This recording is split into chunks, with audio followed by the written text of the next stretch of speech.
Agora nós vamos assistir então a palestra Autismo, avaliação fonoaudiológica com a doutoranda, né, que está como mestre, né, no convite, mas ela é doutoranda Aline Harmonia, que é fonoaudióloga, assim, é doutoranda em distúrbios da linguagem pela Unifesp, tá bom?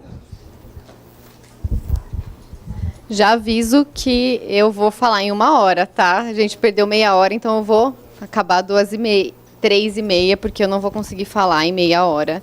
As meninas ficaram tudo, né? Elas me deram tarefas. Se eu esquecer de alguma coisa, eu anotei, mas se eu esquecer, vocês podem ir me perguntando, tá? Bom, então eu sou fonoaudióloga formada pela Unesp. Tenho mestrado e estou no doutorado pela Unifesp e estou aqui no papel de colaboradora do projeto do Dr. Francisco. Esse daqui é o nosso núcleo da Unifesp, para eu apresentar um pouquinho para vocês. Tudo que for falado aqui hoje, da parte teórica, da parte do que eu estou falando de avaliação, são coisas que a gente pegou tudo de referência daquilo que está em evidência científica. Então, isso significa que a gente utiliza no nosso programa somente aquilo que tem evidência científica de que funciona, de que é validado, de que tem efeito, de que tem eficácia, tá? Então, esse núcleo de investigação fonoaudiológica da linguagem na infância e na adolescência, especificamente nos transtornos do espectro do autismo, essas são algumas das pessoas do Departamento de Fonoaudiologia, e ele é organizado, coordenado pela professora doutora Jaci Pericinoto. Nós estamos em parceria em atividades de ensino, pesquisa e assistência com o Núcleo da Unidade de Psiquiatria da Infância e da Adolescência, o Ambulatório de Cognição Social e o Departamento de Pediatria, todos da Unifesp, tá? Todos pertencentes ao Hospital São Paulo.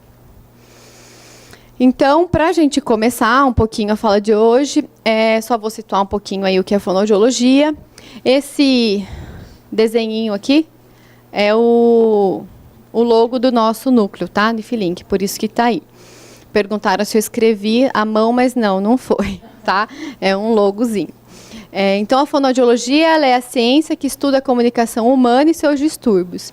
A gente tem como objetivo prevenir, diagnosticar e tratar a linguagem, a fala, a fluência, a audição, o equilíbrio, a leitura e escrita, a voz, a motricidade orofacial e a deglutição.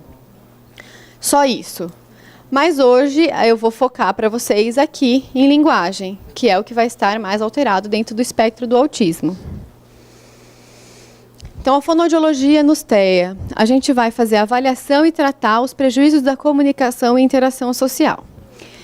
Com a última versão do DSM-5, em 2004, a gente tem aí 2 categorias, né, para a criança preencher para estar dentro do espectro, que são os déficits na comunicação social e na interação social, que é o que vai interessar mais para a fonoaudiologia. Então, a gente tinha antes 3 categorias e a gente tinha a linguagem e a parte social dissociadas, como sendo coisas diferentes.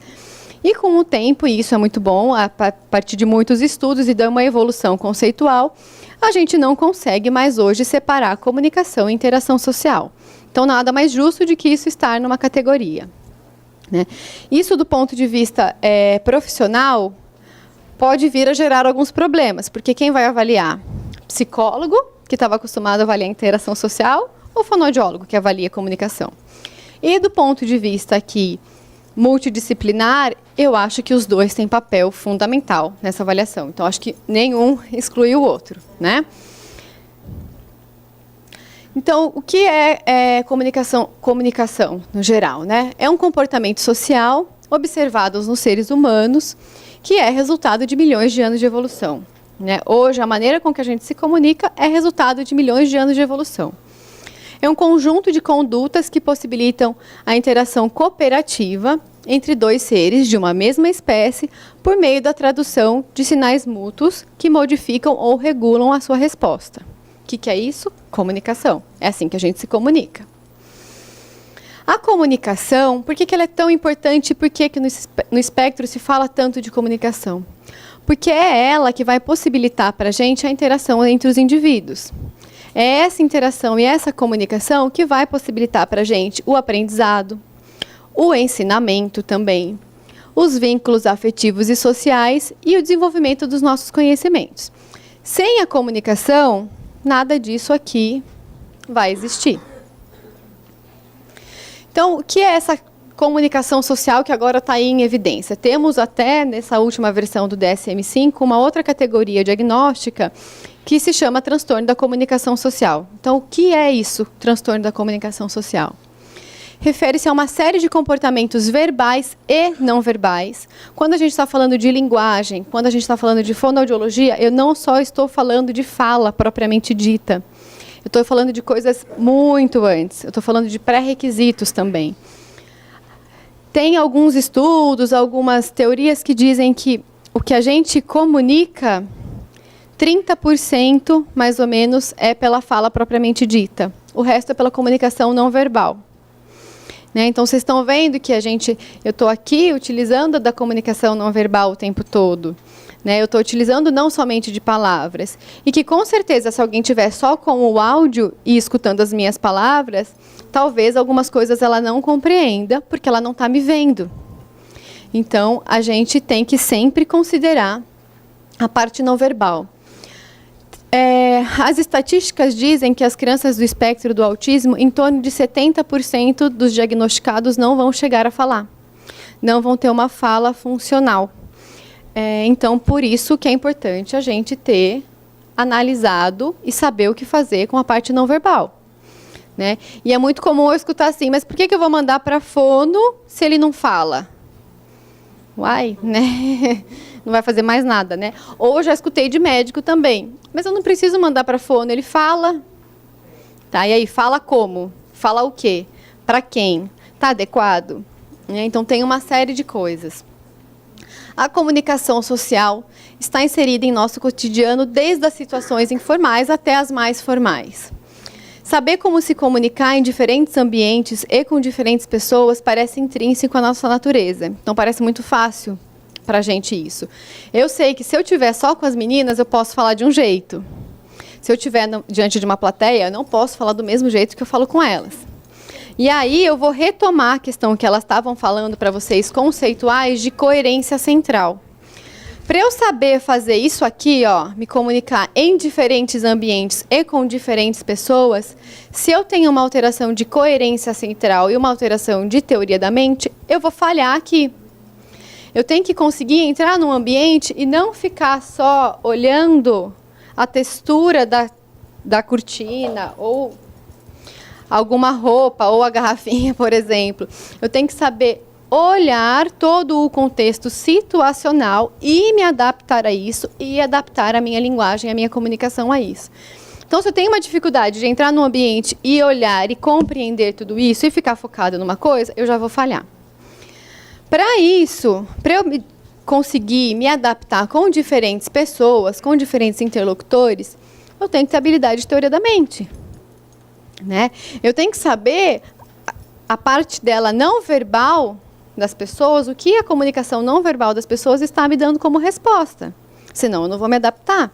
Senão eu vou passar por chato, eu vou ficar na mesma conversa, né? Não vou prestar atenção se o outro está ou não prestando atenção, se está ou não gostando. Tá? Então, parece muito comum, parece muito normal, mas isso, para algumas pessoas, isso não é tão natural assim. O espectro do autismo é a maior patologia que a gente encontra, essa alteração da comunicação social. E quando isso está alterado, vão ocorrer uma série de problemas de adaptação à sociedade e de aprendizado também.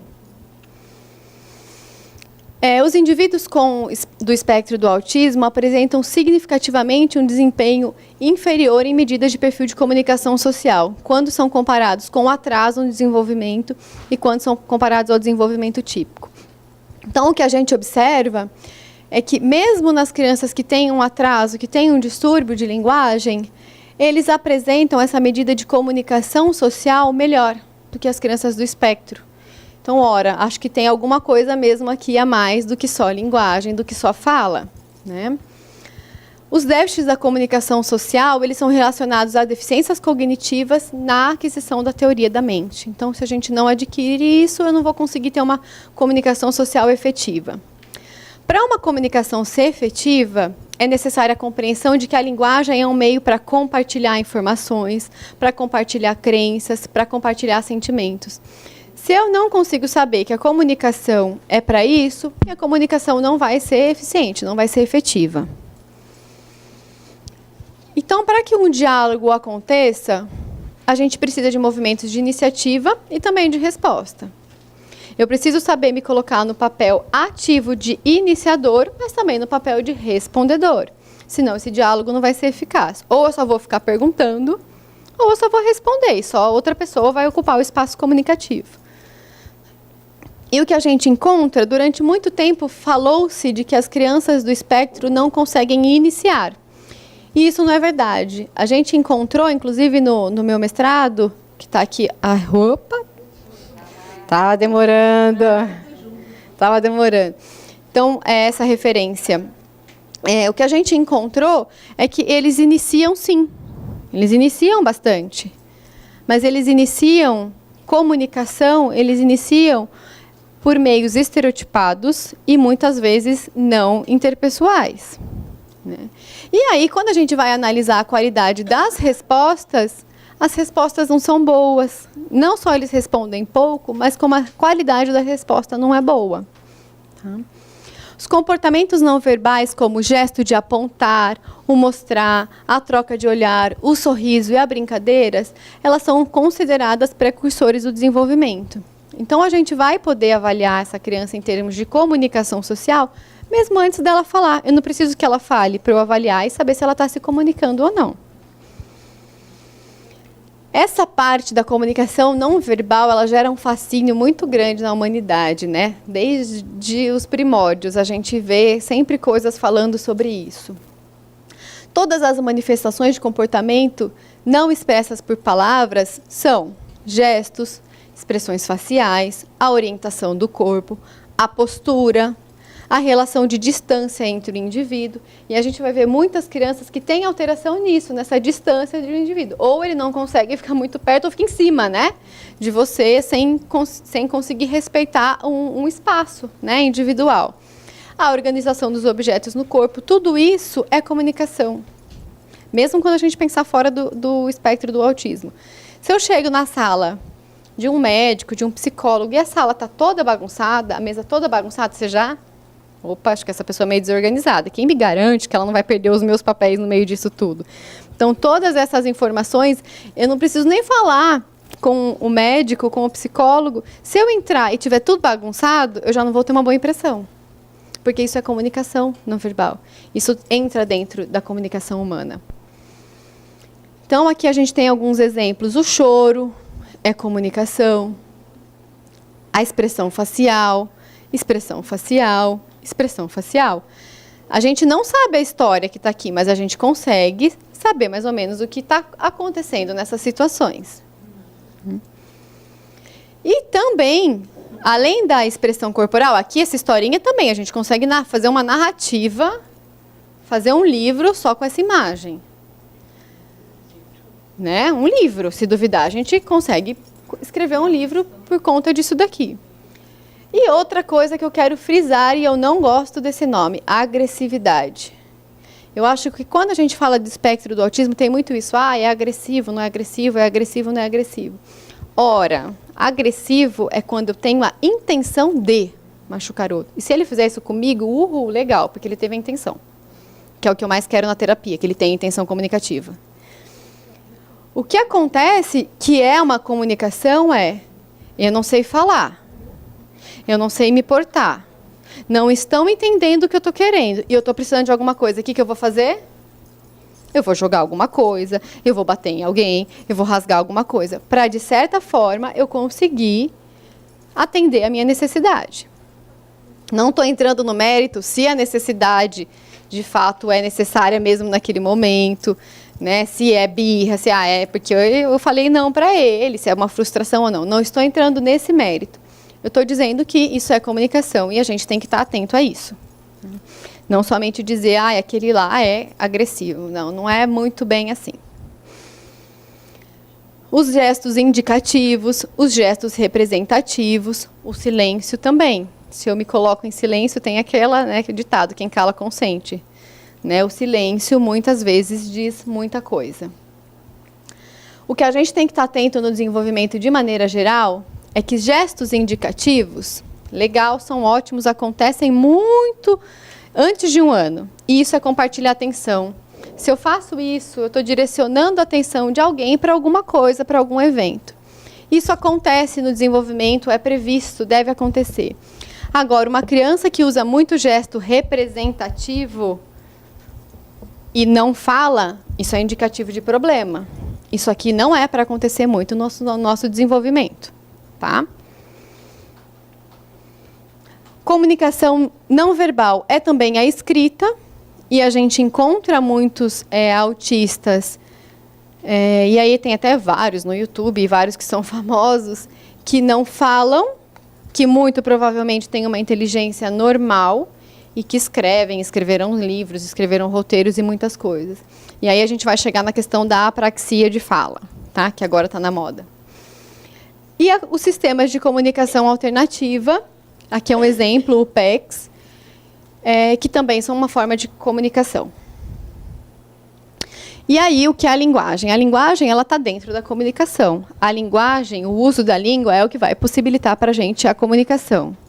Vai possibilitar a compreensão do mundo. Vai possibilitar a aprendizagem. O componente é um componente da inteligência. Não é à toa que isso está dentro dos testes neuropsicológicos. Né? É um componente da inteligência. O uso da língua como forma de expressão e comunicação entre as pessoas. Não é somente um conjunto de palavras faladas ou escritas, mas também de gestos e imagens. A linguagem, ela é considerada a primeira forma de socialização da criança. É através da linguagem que a criança tem acesso, mesmo antes de aprender a falar, acesso aos valores daquela família, daquela sociedade, as crenças, as regras sociais. Assim, ela vai adquirindo seu conhecimento de mundo. Então, uma criança, mesmo antes de falar, ela já sabe o que pode fazer, o que não pode fazer na casa. Ela já sabe o que a mamãe deixa fazer e o que a mamãe não deixa. Mas ela não precisa falar para isso, né?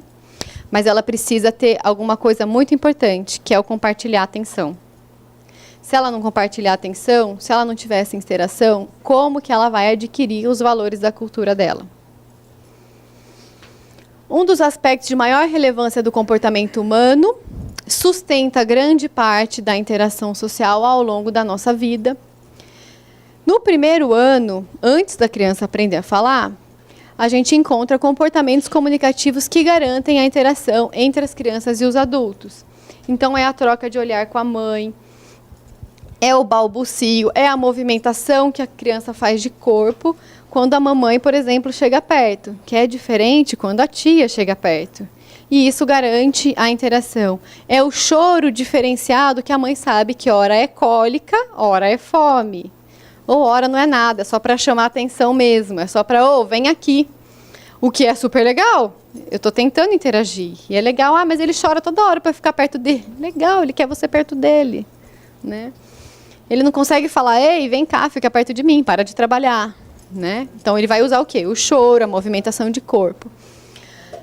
Usa também, aprendeu a pegar coisa e joga coisa pelo berço, joga coisa pelo carrinho. Isso é comunicação, é comportamento comunicativo. E é preditor, esses comportamentos comunicativos são precursores da linguagem falada, verbal. São sinais de habilidades funcionais para compartilhar a atenção e reconhecer a outra pessoa como interlocutor. Então, essas perguntas devem entrar na nossa anamnese fonoaudiológica. Né, que é quando a gente pergunta para os pais, ele fazia sonzinho? Fazia bastante sonzinho. Mas ele fazia sonzinho em que momento? Fazia sonzinho para quê? Era sonzinho para chamar a sua atenção? Era sonzinho para ganhar mais mamadeira? Ganhar mais amamentação? Para que era? Não, era quando ele estava sozinho no berço. É para se chamar a atenção isso. A linguagem ela é um sistema organizado, de forma regular e previsível. Mesmo quando parece tudo bagunçado, por exemplo, as trocas, né, na fala, parece que está tudo bagunçado, aquela criança troca tudo por tudo. Não, existe uma previsibilidade. Tá? é uma instituição social incorporada simbolicamente, que surgiu historicamente de atividades sociocomunicativas pré-existentes. Nesse sistema, a gente encontra uma organização em diferentes níveis, que a gente, na Unifesp, tem o costume de distinguir quanto forma, conteúdo e uso, que é isso aqui. Então, se a gente falar do aspecto fonético, que é a articulação fisiológica, o fonológico, que é o nível linguístico abstrato do sistema sonoro, o sintático, que é a estrutura da frase, o morfológico, que é a estrutura da palavra, a gente está falando de forma. Se a gente falar do semântico, que é o léxico, a gente está falando do conteúdo dessa linguagem. E aqui, que é o mais importante para a gente, o pragmático, que é o uso da linguagem na interação social e aos efeitos desse uso.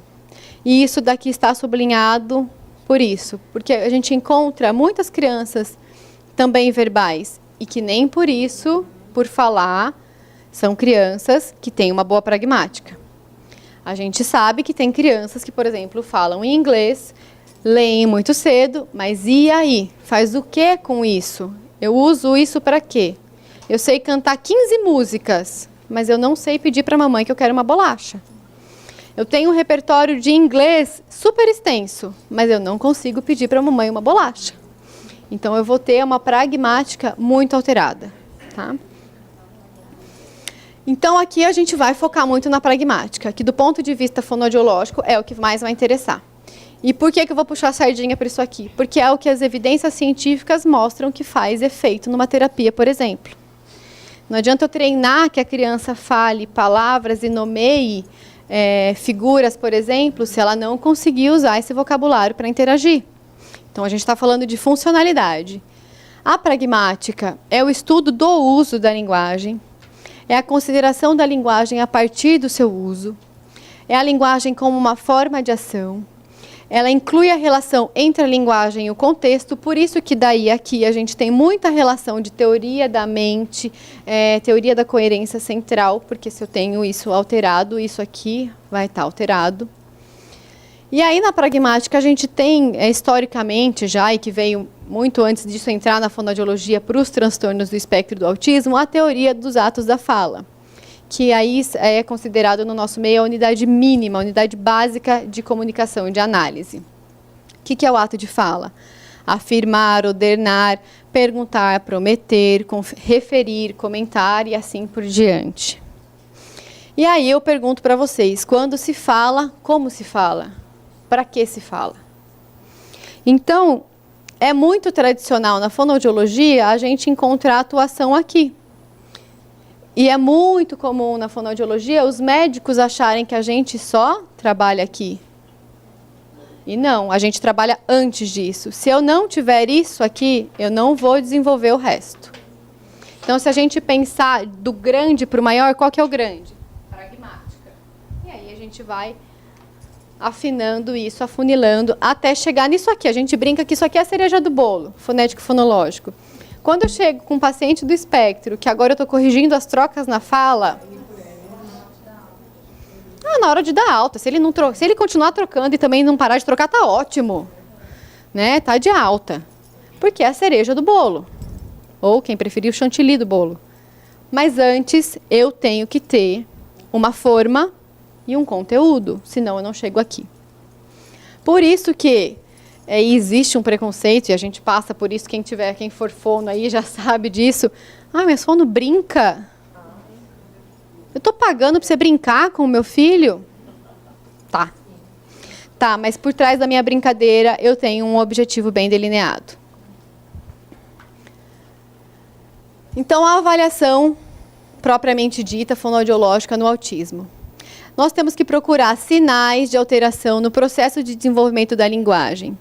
Esses sinais a gente vai encontrar em anamnese, já na anamnese, às vezes sem antes conhecer a criança, a gente vai encontrar esses sinais de alteração que são relatados pelos pais antes mesmo da expectativa da fala. Isso não significa que o pai vai chegar para a gente no consultório, lindinho como de livro, e falar assim: olha, Fono, eu estou te procurando e o meu médico mandou para você porque eu percebi sinais de alteração nos precursores da linguagem, como a troca de olhar. Não, ele vai chegar Quando tiver, já, opa, era para falar e não está falando, ou a família se preocupou porque não está falando. Mas sempre, quase sempre, a questão para a fono é a ausência de fala, a ausência de verbalização.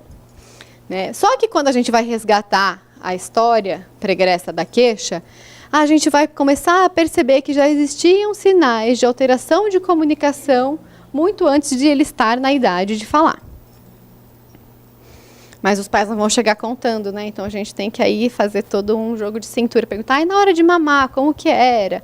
Olhava para você, quando você chamava ele pelo nome ou de bebê, ele se agitava diferente ou tentava te procurar? Não, não fazia isso. Será que ele não escuta? Não, mas ele escuta, porque se eu ligo o ventilador, ele presta atenção. Se eu ligo a galinha pintadinha, maldita galinha pintadinha que não, né, não choca logo, né? Se eu ligo a galinha pintadinha, ele presta atenção. Se eu ligo a Peppa, ele presta atenção. E é isso, é barulho de luz, é barulho de ventilador, são sons que a gente chama, né, sons mecânicos, que chamam a atenção da criança. Então, a gente deve avaliar a competência desse indivíduo em compreender e formular os sistemas simbólicos, falados ou escritos, e a habilidade em fazer o uso da linguagem como instrumento efetivo da interação com os outros contextos sociais. E aqui, por que a gente sempre vai ver que o compreender está antes? Porque para eu me expressar, eu tenho que compreender alguma coisa. Né? Eu aprendi na faculdade, eu tenho quem fez faculdade aqui, na mesma que eu, e a gente pensa num grande guarda-chuva que para sair alguma coisa tem que entrar. Se não entrar a chuva, não vai sair nada embaixo.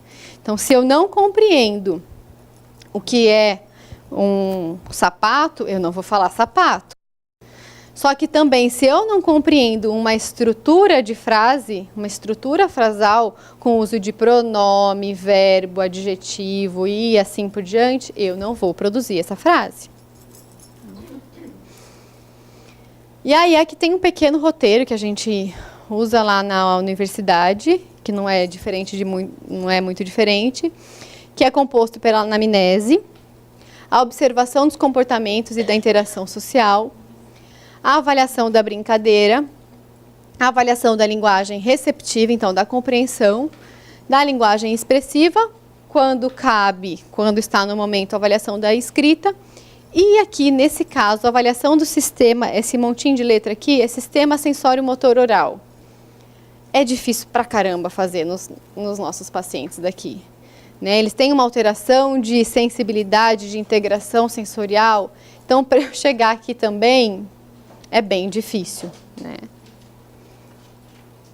Então, se a gente vê sinais de, olha, mãe, tá ficando com uma mordida aberta, eu tô vendo que a arcada dentária não tá legal, vamos tirar essa chupeta, tudo isso, mas efetivamente avaliar tônus de língua, bochecha e etc., é bem difícil a gente chegar nisso.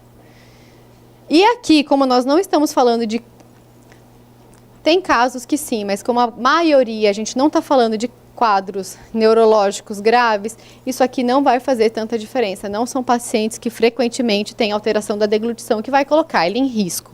Então, por isso que vocês vão encontrar que é muito difícil uma fono avaliar isso. Existe caso de autismo com paralisia cerebral, com síndrome de Down que tem alteração de deglutição? Existe, mas não é o mais frequente. Aí, a avaliação direta. É quando a gente solicita ao indivíduo a execução de uma atividade e suas respostas são consideradas tendo em vista padrões de normalidade. É a aplicação de teste como da neuropsicologia. E a semidirecionada, que pode ser, por exemplo, uma brincadeira que eu estou direcionando coisas e também estou observando o que ele está iniciando. Mas sempre dominando os objetivos. Não é uma brincadeira aleatória, por mais que possa parecer.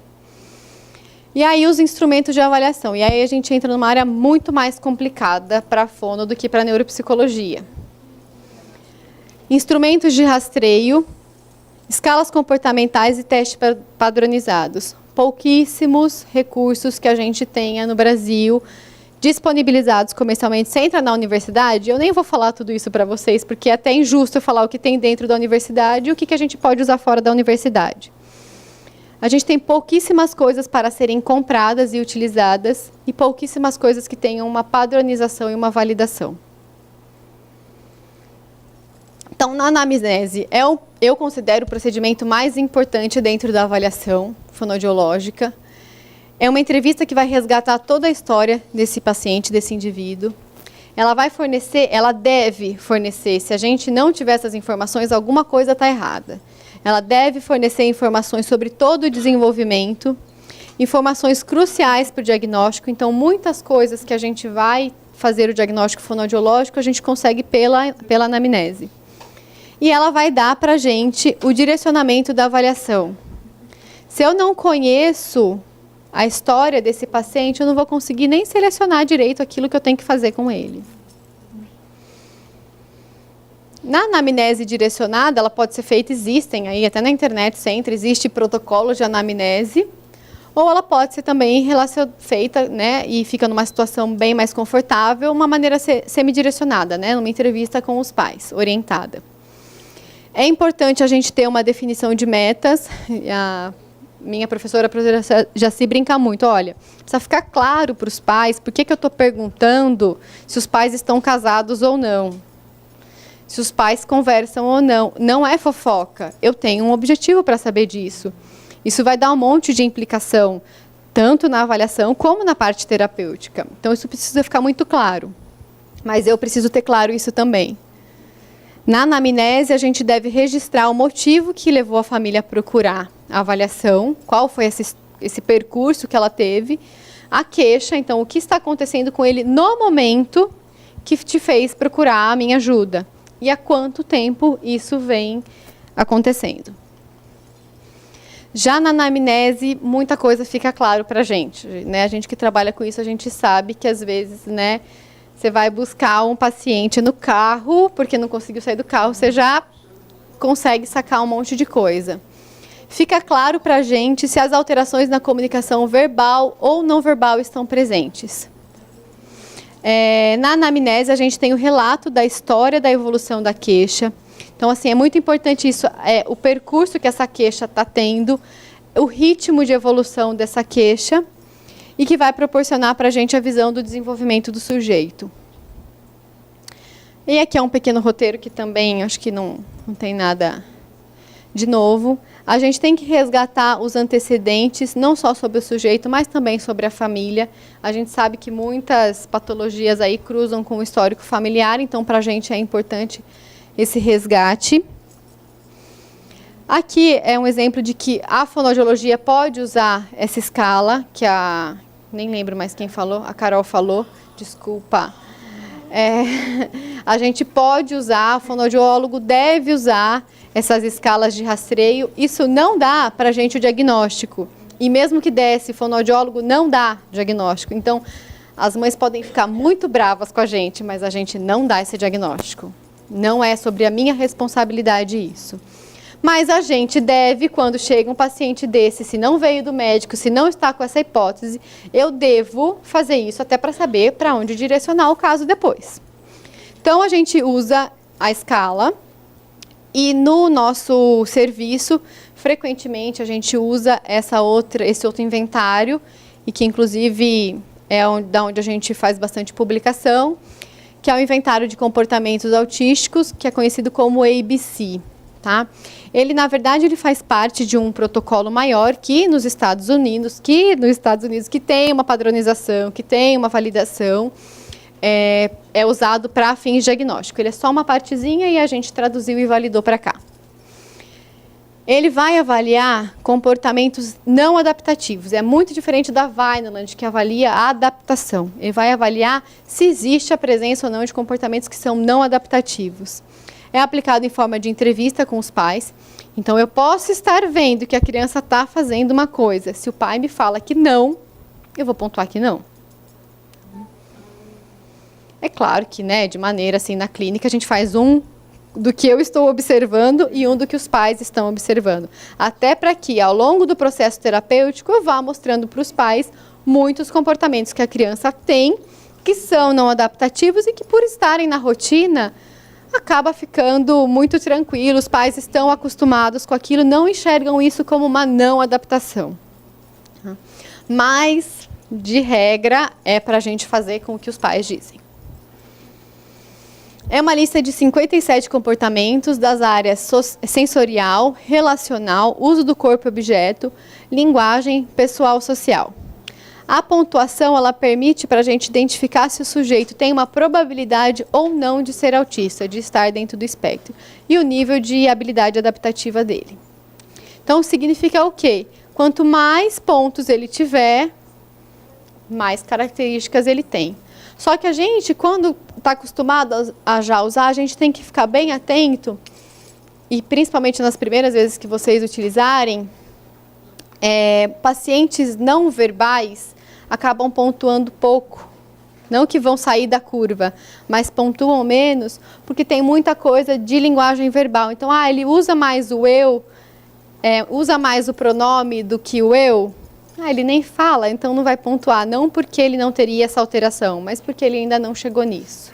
Então, isso tem que ficar um pouquinho atento.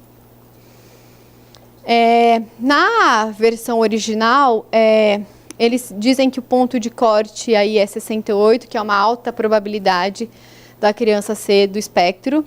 Entre a pontuação 54 e 67 é uma moderada probabilidade. E aí vocês vão ver que a soma dá mais do que 54 comportamentos, porque é por nota. 4, 3, 2, tá? Entre 47 e 53 é duvidoso e abaixo de 47 uma baixíssima probabilidade. Com o estudo brasileiro, a gente chegou a uma nota de corte de 49. Então, acima de 49, uma alta probabilidade, abaixo considerado uma baixa probabilidade de risco. Mas, como eu disse, isso aqui é um rastreio. Eu tenho vários pacientes que pontuam menos, bem menos do que 49, e ainda assim são do espectro. Mas dá para a gente ter uma boa noção, inclusive de evolução terapêutica. Coisas que ele chegou fazendo tudo isso, tanta pontuação, e com o tempo de terapia, isso vai diminuindo. Aqui a gente tem, eu coloquei para vocês uns exemplos de alguns testes disponíveis comercialmente. Então a gente tem o famoso ABFW, mas não é barato, é porque tem a coisa do bom, barato, né? Não, ele não é barato, mas existe, já está aí na rotina fonoaudiológica clínica, é um ótimo instrumento, deve ser utilizado. A gente tem o protocolo de observação comportamental, que é muito interessante também. Um dos mais recentes é o ADL, que é a avaliação do desenvolvimento da linguagem, e todos esses outros, que aqui, inclusive, vão fazer a avaliação de consciência fonológica, outras questões que também, se a gente chegar nos nossos pacientinhos nisso aqui, a gente está falando da cereja do bolo. Aqui na nossa rotina a gente usa muito o teste do Capovilla, tá? Um teste de vocabulário expressivo. Gente, eu vou precisar parar e esperar um pouquinho o silêncio, porque de fato eu tenho alteração de processamento auditivo, eu fico perdidinha. Eu não consigo nem prestar atenção no que eu estou fazendo, desculpa a chatice, mas é só porque senão eu me perco. Então esse aqui é um exemplo do ABFW, ele vai avaliar as áreas de fonologia, vocabulário, fluência e pragmática. E que aqui o que vai contar mais para a gente na população em questão é a pragmática. Ele é indicado para crianças de 2 a 12 anos, mas, por exemplo, se a gente pode avaliar pacientes com mais de 12 anos a partir da pragmática, ou a parte de vocabulário em si vai só até os 6 anos de idade. Vou passar isso e vou para o que interessa para a gente agora. Então, a parte da pragmática, que foi elaborado pela professora Fernanda Fernandes, da USP, ela avalia, então, as habilidades para o uso funcional da linguagem em 3 áreas, né? A gente, então, vai conseguir, através desse teste, chegar a 3 coisas importantes para a gente. Número de atos comunicativos, os meios pelo qual esses atos são expressos. Como eu disse para você, eu não preciso falar para me comunicar, então, os meios para a gente aqui interessam muito, se verbal, vocal e gestual. E as funções comunicativas, que é quando eu falo, quando eu me comunico, para que eu me comunico, como eu me comunico, tá? Aqui é o como e para quê. Para vocês terem uma noção do detalhamento rico que isso aqui fornece para a gente.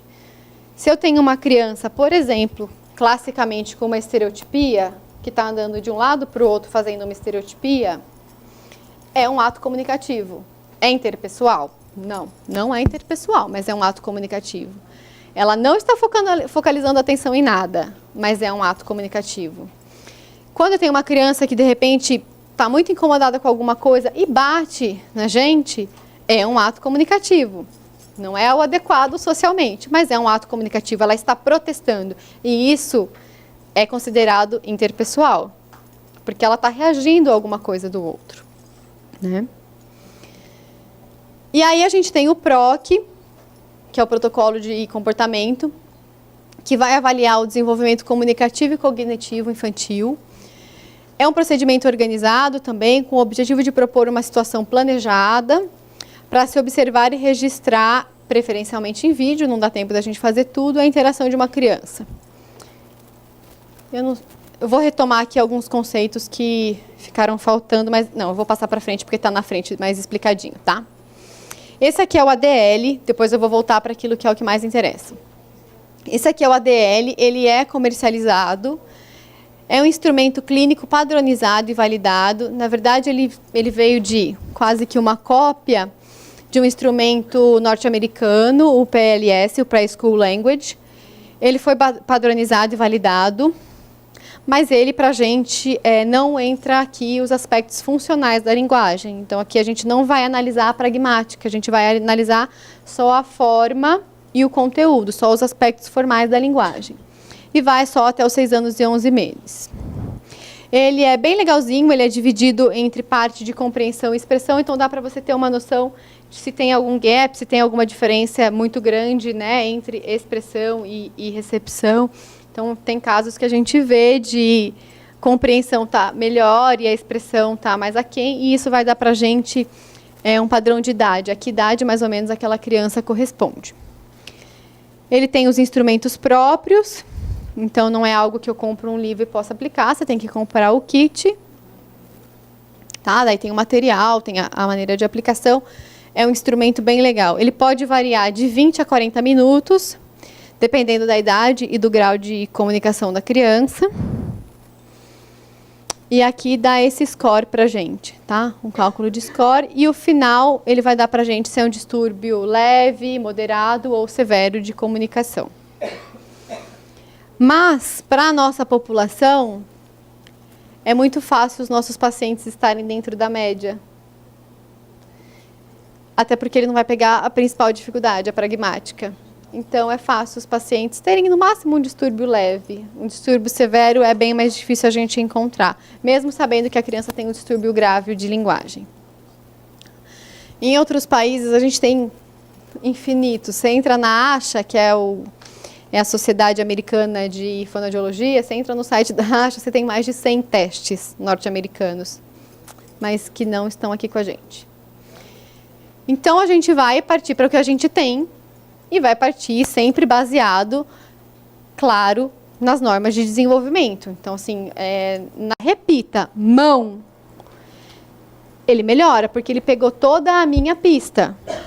Visual, auditiva, se eu dou o tato, a gente dá muito tato para a criança. Ó, escuta aqui, ó, mão.